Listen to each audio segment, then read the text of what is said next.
नमस्कार दोस्तों, जय हिंद, वंदे मातरम। कल जाट दिवस था और जाट दिवस पर तारानगर वासियों को राहुल कस्वा ने इतना बड़ा तोहफा दिया कि जाट समाज ही नहीं बल्कि पूरा तारानगर खुश हो गया। आइए दोस्तों, हम आपको बताते हैं। अगर आप राहुल जी कस्वा के समर्थक हैं तो इस वीडियो को लाइक जरूर करना। दोस्तों, जाट दिवस हमेशा हमारे हिंदुस्तान में बड़े धूमधाम से मनाया जाता है। तारानगर में कल बहुत बड़ी मीटिंग थी और उस मीटिंग में एक भाई ने माइक पकड़कर कहा कि राहुल जी कस्वा, आज जाट दिवस पर हम आपसे कुछ मांगना चाहते हैं।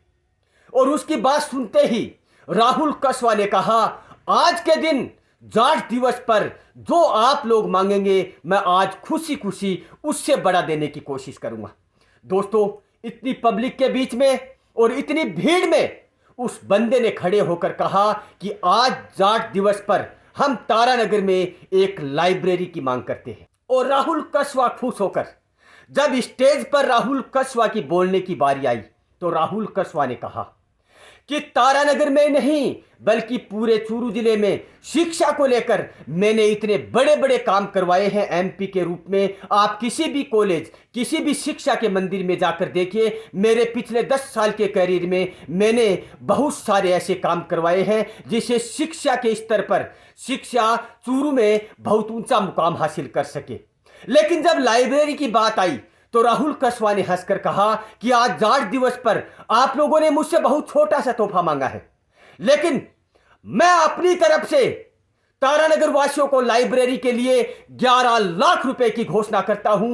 कम पड़े तो और बोल देना, लेकिन लाइब्रेरी एक इतने ऊंचे स्तर तक की बनानी है कि लाइफ में उस लाइब्रेरी की तरफ कोई कमी ना रह जाए।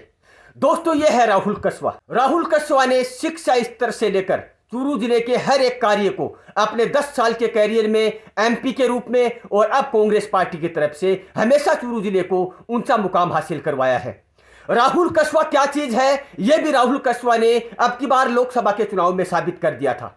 अपनी बीजेपी पार्टी छोड़कर कांग्रेस पार्टी में आने के बाद भी राहुल कस्वा चुनाव जीत गए।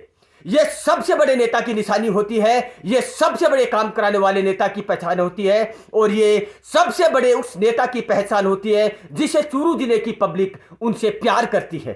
नहीं दोस्तों, आप लोगों ने बहुत बार देखा होगा कि अगर कोई भी नेता अपनी पार्टी छोड़ दे और दूसरी पार्टी में चला जाए, पहली बात तो उस पार्टी के लिए उस नेता को टिकट ही नहीं मिलती है और अगर टिकट मिल जाती है तो पार्टी के वोट पार्टी में ही रहकर उस कैंडिडेट को चुनाव हरा देती है।